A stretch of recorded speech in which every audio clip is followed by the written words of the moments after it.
I first envisioned angels in my work in 2012. 6 years later, the angels manifested as creations of Gaia, each a guardian connected to nature in some way.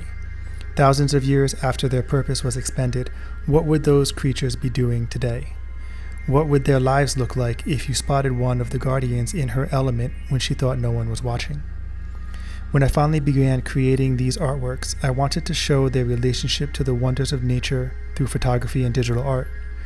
This project entailed over 120 hours of post-production with photographs from 3 continents.